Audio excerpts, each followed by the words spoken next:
Susan? Susan! I've been looking for a doll. Where's the doll, Susan? The world is a dangerous murder place. right down the street. What kind of doll? Susan! Someone's looking through the window. I don't know where the doll is. Susan. Susan! Susan! We're not going to wait, Mrs. Hendricks. We'll force it open, and we'll do it before your husband gets back. What if I wasn't here? I don't. Is the doll in the safe? I don't know what you're talking about. I'm not I don't playing know any where more the doll games. is. You don't know. You got me. a body in there!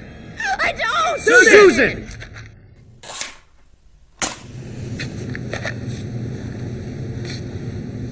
All the children have gone to bed now, Susan. Now we can talk. Welcome to Blind Abilities. I'm Jeff Thompson, and today in this studio we have Kelsi Hansen, and she is an actor and just landed her first play, and she's the leading role. Kelsey, how are you doing? I'm good. How are you? I'm doing great. You are in a play, I am. and this is the first play you went out for. Yes, it's the first play first play I got cast in. I've auditioned before. So why now? Well, I tried out for a musical last spring, and the director saw me and he told me about this play. So I tried out a couple other times between now and last spring, but it sounded like a good fit and I was excited. And so I just kind of spur of the moment, tried out. Wow, that's pretty bold. I mean, there's been a lot of stuff in the news about why movies or TV shows are casting people who are not visually impaired. And here you are landing a role. And the name of the play? It's called Wait Until Dark. It's an old Audrey Hepburn movie. Someone once told me, "Oh, you're so lucky you get to play Audrey Hepburn." But she actually gets to play me. She got to play me because, she wasn't blind and I am. It's about a blind girl. There you go. Yeah, I had heard about all that stuff, like with the Bird Box movie and that Netflix show. And, I just kind of thought about it. I was like, well, this would be real, me playing the blind part. So I don't really have to act much because I'm already blind. Yeah. Well, I do act. I do act, but it's authentic. But it's something that you wanted to do, and this just happened to fall into place. The timing's everything. Yeah. It did. Worked out really well. Like when I contacted, we were going to record this earlier, but you were working on your lines and memorizing your parts. Yes. Is that fun? How's your son like that when you're just practicing your lines? Oh my gosh, he thinks it's so funny. So there's one part where I'm talking to this other girl and she says she doesn't have glasses. And I'm like, yeah, sure, you don't. And she's like, feel and there's dents on the sides of her nose from her glasses. So I'm like, what left these? She's like, I was wearing sunglasses and I'm like, in the rain. So when I said in the rain, Xavier ran to the window and it's like, it's not raining out. And then there was another part where I was like, can you get my cane? And he runs down the stairs and grabs my cane and brings it to me. I'm like, no. This is not, I'm not asking you to do this stuff. And so now it's to the point where he's used to me doing it. And now he's like, Mom, you said that wrong. Ooh, he's becoming a critic. He is. That wasn't the right words. Does he tap on the script and point it out to you? No. No, I'm not using a script anymore. But he did come to a rehearsal last week and one of the actors said something wrong and I could hear him when I'm up on stage. He was like, no, you aren't supposed to say that. You're supposed to say that. We'll keep the girl, but the kid's got to go. Yeah. Luckily, he's cute. How do the other actors receive you? How do you receive me? They receive me like everybody receives me, Jazz. They love me. Of course, no doubt. I'm trying to be modest here. Was there any coddling, or did you explain to him that this is how you do it? There had to have been that breakthrough moment where everyone now gets it. Yes, there was. And I got lucky. I have a really great cast. I really do. And I know everybody says that, but I actually really do have a great cast. So at first there was a little bit of like, oh, here, let me help you. But they'd listen and I'm like, no, I don't need help, or this is how I do it. And they're really good about asking me, well, how would you do this? And how would you do that? And there was actually a point early on when we first started rehearsing, the director turned the lights off and had a game. He said, all right, now I want you guys to get up from where you're sitting and go find somewhere else to sit. And I was like, okay. They didn't have to wait till dark. So they, so he had them do that pretty early on. He's like, this is just to give you an idea of what it's going to be like for Kelsey. So they're really great. There was a little bit more coddling, but they're learning to not be super coddly, but they're kind of still coddly, but some of that's just because they love me. So I know sometimes on stages there's like an X or stage right, stage left. there is. Have you had any cues or did they change any accessibility for you? So what they have done, there's been a couple of things, and I've known this was coming. We weren't rehearsing on stage until a couple weeks ago. But what they have is they have about an 8-inch riser. So like that back half of the stage is raised up higher than the front half. And so on this riser, I was like, when we were practicing, they had this little lip pretending to be the riser. And so then I was like, you know what? I think I'm actually going to need a lip on the riser so that I bump it with my foot. And I know that's because I don't want to just, slide off it because I'm not using my cane the whole time. And so they put that lip there, which was really great. And then they have a carpet running along the front of the stage from the closet into the kitchen. It looks pretty natural, but it's actually like there so that I know the end of the stage is coming. And then we've talked about like the table, if the table is moved, because I use the table so much to like find my spot and stuff, then it just throws me off. So we've made it so the table's in one spot. And the director actually got a lot of the props, the couch and the sink and the fridge. And the table, he got all of that set up earlier than he normally would, just so that I would have a frame of reference. Oh, that's cool. So there's not really much obvious things. It's just simple things that people use in their house too. Yes. Carpet, texture. Yep. That's cool. Yeah. There hasn't been anything super specific that they've done for me, but since this is your first play, have other actors come forward and help you like talk about projection, or the director too, like projection? Yes. I mean, this is normal stuff for anybody that's in the play that knows that they have to project and all that. So like you said, it's a great cast. So it must be just a great experience to take all this in. It is. And what's actually kind of lucky is the other guy who's on stage a majority of the time, my co-star, anyways, he has never been in a play either. So we're both learning this together. So I think they're doing more of teaching us like, oh, you need to project. You need to position this way so your body is, out towards the audience. So you're more open. So they're doing a lot of that because both of us don't have, that experience of being in a play. So that's really nice. And they're taking the time. And like, if I'm like, I don't understand like what you want me to do, they'll come over and let me feel what they want, like this. And I'll be like, oh, okay. Or they'll come over and explain it. And then there's been a couple times where during rehearsal, we've just stopped and talked for 20 minutes because they're asking me questions about blindness or how I went blind, and just really taking the time to learn about blindness, which is really cool. And I have an understudy, and she's actually doing it one night, and she'll do it if I get sick. But so my understudy can see, but when she plays the role, she actually closes her eyes. So she makes it really authentic because she wants to do that. She wants to close her eyes. She wants to make it look authentic and to see how I feel when I'm doing that, which I think is really cool. Or how Audrey Hepburn felt. Yes. Or how Audrey Hepburn felt. No, Audrey Hepburn was lucky. She got to play me. That's right. And now playing Kelsi Hansen, Miss Audrey Hepburn. How is your mom, your family taken to this? Really good. At first, my mom was like, oh my God, you have to practice so much. Did you know you're going to be gone constantly? But as it slowly progressed, it went from 3 times a week to 4 times a week. And this week it's every day until opening night.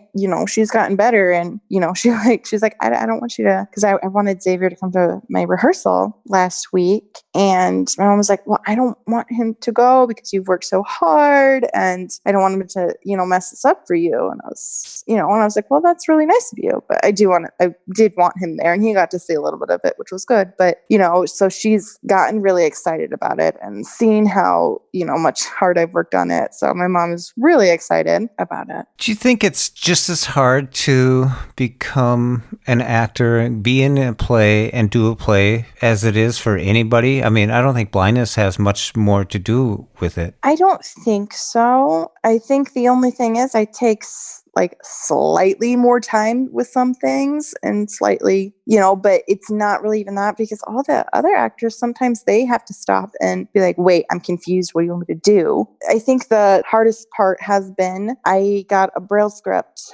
and it is big, it is bulky. It's about 135 pages, even though the print script is like 60. So the part that was hard was that I couldn't really carry my Braille script around with me, because the way, and I didn't realize this, the way you do a play when you rehearse is you do all the actions and motions while you're learning your lines. So everybody else has their script and they're walking around saying their lines and doing the things that they should be doing. But that wasn't really easy with the Braille script. Oh, no. You're carrying around War and Peace. I know. So they fed me my lines. So that was really hard at first, because sometimes the other actors would answer the person who was feeding me my lines, or I would maybe say the lines in the way they were feeding them to me. And then it got to be, oh, I'm not memorizing my lines because I'm waiting for them to tell me what they are. So then I had to make a significant effort at home to memorize them, which I realized was really hard to do when you didn't have a second person. Come on, Xavier, do your part. I know. Earn your keep. Come on, Xavier, read your script. Read your script. I know you're only 5. You're learning to read. Here you go. Do you want lunch? So my mom stepped in and has run lines with me a few times, which has been good. Oh, that's great. That's great. Yeah. Now, this play, is it a community play? Yes, in the community theater. Oh, that's great. When you do a lot of stuff with community, you reach out for running partners and all sorts of, so this was just another step in another direction and meeting more people and getting involved. That's great. Yes. Pretty excited about it. Mm-hmm. So when does the play start up? The opening night is Friday, the 24th. So a few days.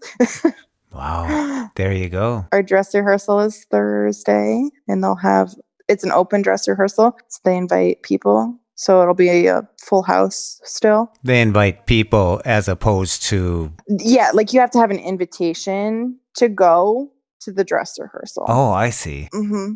So it's like the family or the people who were at auditions but didn't get cast. Oh, rub it in, right? Yeah, I've been to 2 that I haven't gotten cast in, and yeah. but it's something to take in, something to experience too. It is. So you know what's coming right now because you've been to some. Yeah, so it's coming right up and getting nervous, but it's crunch time. But I'm, I just have to keep telling myself, you know what? You don't need to be nervous, because if you drop a line, there's nothing you could do about it. There's no redos. So I just have to kind of let it go, and I won't be nervous. So is it everything you thought it would be when you first thought, I want to do this? It kind of is. Learning the lines was slightly harder than I expected. Like, I expected that challenge. But then there's the challenge of remembering where you have to be and when. The hardest part, hands down, the hardest part about this is not smiling and laughing in places that you're not supposed to. Because it's just so much fun. It's really easy. Like, so it's such a natural reaction to laugh.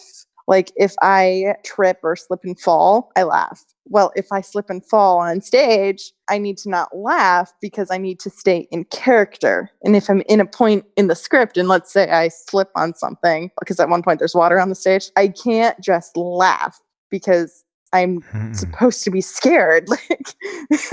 So that was really hard for me to overcome. And knowing you, Kelsey, when you bump into something or trip or fall or something, I mean, you're usually busting out laughing. So that is going to be a tough one for you. That's like, wow. Yeah. I don't just lightly bump into things either. I just bowl them over. It's part of who I am. I remember when you were in my class, you remind me of the Scarecrow in The Wizard of Oz sometimes, how he could take in an object, absorb it, and keep on going without even phasing it, while anyone else would have been like, whoa. Yeah. Now, this is really great. Much. This is really great. Yeah. I'm really glad you're doing it. It comes at a great time too, because a lot of the stuff on social media has been, talking about this stuff, and here you're out just doing it, and you just Right. went forward and accepted the challenge, and good for you. Good for you. And it's been really fun. I was worried that I wouldn't be a good actress because I'd never done it before, but it's just, I think it comes natural to me. Go figure. It's fun. It's almost relaxing. Like I get really nervous for my first scene, but after that, then I'm fine. Like the time flies. I'm glad that I did it. I think everyone should do it, but I know it's a unique thing, and it's something that you did. But if someone else was to ask you, who's visually impaired or blind, for any advice, what advice would you give to them? Go home and practice. Yeah, know your lines. No, I think for the script itself, if they could do this themselves or have someone do it where they separate the lines out from, there's like in the middle of a line, it'll be all the stage directions. And so like it says, she lights the match and holds it out and then she drops it. And it can be like long stage directions. So I think initially, if I would have had that separated out, it would have made things a lot easier. And so if anyone going forward does that, if they read Braille, they should separate it out. If they don't read Braille, they read large print, maybe they should still chop it up and make it more accessible for them. Going into this, I didn't realize all of this. So know what your script will look like before you get it into an accessible format. Whereas a sighted person could just highlight the speaking parts Exactly. and just jump from highlight to highlight. Right. And then other advice, I don't know, have fun. I think you have to really communicate. If you don't understand what you're supposed to be doing, you need to stop and, tell the director, I don't know what I'm supposed to do. What do you want me to do? So I guess just don't be afraid to get yourself out there and let them know what you need or what you don't need. Well, that makes perfectly good sense. Yeah. So like there's a scene where, someone's pulling a chair out and I'm supposed to sit in it. Well, sometimes it's so quiet, I don't know when he pulls the chair out. So I'm like, can you touch my shoulder? So now he just it looks natural as part of the scene, just touch my shoulder. And so then I just sit. Mm-hmm. Or I know he's going past me to get the chair. He touched my shoulder. So yeah, so just be open and honest and forthcoming with what you need. Well, that's great. Yes, Opening day is coming up. it is. I wish we all could come down there and see it. I know. Why can't you come down? Oh, the weather. I blame the weather. It's always the weather. It's always the weather. I wish everyone could. Yeah, that would be great. It's a great play. I think I remember seeing this. I think our school did it at one time. It's a popular play for people to do. It is. And one of my coworkers says that he's seen it before and that when they did it at the Des Moines Playhouse, they actually went to the Department for the Blind to get advice and stuff on how to do it and what to do and what not to do. And then I have another coworker who saw it elsewhere and she was brought in to advise on what to do or not to do. So they got a lead role and someone that can advise. I know. They got 2 for 1. So you can advise yourself on how to play a blind person too. Exactly. Well, what's really fun is I tell my understudy, I'm like, it's funny 'cause sometimes she'll struggle to find something like the phone and I'll be like, hey, when you run into that chair, follow that chair around, you'll find the phone. So I get to kind of teach her some little tips and tricks. And I feel bad because I'm like, oh, I'm telling her what to do. And she's like, no, I appreciate it because I don't know. But it is true. When you're visually impaired or blind, you do run into something and you use that as a landmark. Exactly. It's just boom, Yeah. I don't think a sighted person would say that. Okay, when you find the chair. Follow it to the safe with the phone on top. No, it's boom, and then put the chair pretty much right back where it was and keep on moving and grab the phone. Right. Or it's don't even run into the chair, go straight to the phone. Yeah. What chair? Yeah. Oh, that's great. Well, I'm glad you're doing it. It sounds like you're excited about it, and I'm glad you're getting this experience. And now I know a famous actress now. We don't say that anymore, do we? Actress. I don't know. I don't know if they say actress anymore. I know a famous actor now. Kind of. Community famous. I'd be cool to be super famous, though, but... Well, after this podcast, hey. Yes. Oh, interestingly enough, this play has a really cool poster. Mm-hmm. And the photographer we had was amazing. She was also my understudy. She's just amazing. But anyways, the director is like, this is such a great poster. He wants it to be all over online. Like he wants this to be the image people like pulls up when people search for Wait Until Dark. Oh, So, cool. it's really cool. So it's dark. It's me with a lit match in front of my face. And then there's like a shadowy, like creepy guy behind me who's like the bad guy. We got to play that music too while that picture's up there. Sorry, I just wanted to throw out the poster is really cool. I'll put it as the picture in the show notes so Okay. everybody can get that. What do you say before you light the match and then you put the match out? I suppose I can tell you. So the reason this is scary is because he splashed gasoline all over the place.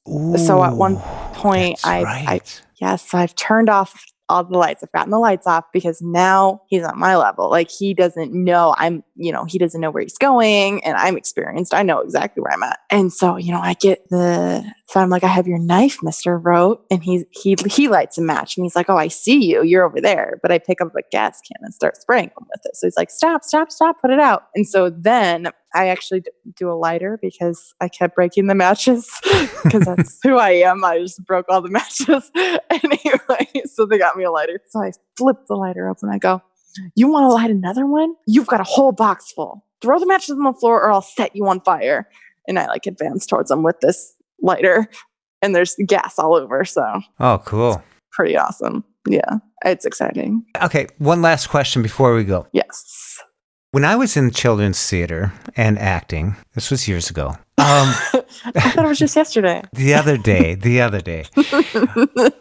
we used to practice before we would start our lines. We used to do stuff like la la la la, to go through some little, get the voice, the tongue, the mouth, everything going. What's yours? I don't do that. You don't do it? You don't do it? No, I do it with my voice lessons. But I have a loud voice in general. So they've never had me practice doing that. I didn't know that people did that. Really? Now I'll go la la la. Yeah. But do you remember, Jeff, at Blind Ink, how I just randomly will sing a song, and if someone says the name of like a lyric in a song, I'll start singing the song? Yep. You remember how I did that? Yep. My co-star does that. So we do that a lot. So I guess that's our warm-up thing is we end up doing that.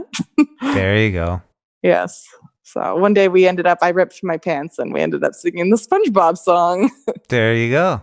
Well, Kelsey, good luck with the play. I'm glad you're doing it. It's quite exciting, and I'm glad for your community that everyone gets to enjoy Kelsi Hansen in this leading role of Wait Until Dark. Yes. Thank you. Thank you for having me. Susan? I've been looking for a doll. Where's huh? the doll, Susan? world is a dangerous murder place. right down the street. What kind of doll? Susan! Someone's looking through the window. I don't know where the doll is. Susan. Susan! We're not going to wait, Mrs. Hendricks. We'll force it open and we'll do it before your husband gets back. What if I wasn't here? I don't. Is the doll in the safe? I don't know what you're talking about. I'm not I don't playing know any where more the doll games. is. You don't know. You got yet. a body in there! I don't. Susan!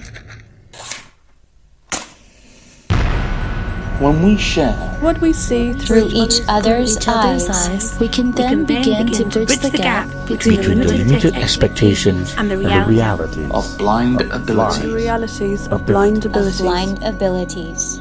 For more podcasts with a blindness perspective, check us out on the web at www.blindabilities.com, on Twitter at blindabilities. Download our app from the App Store, blindabilities, that's 2 words, or send us an email at info@blindabilities.com. Thanks for listening.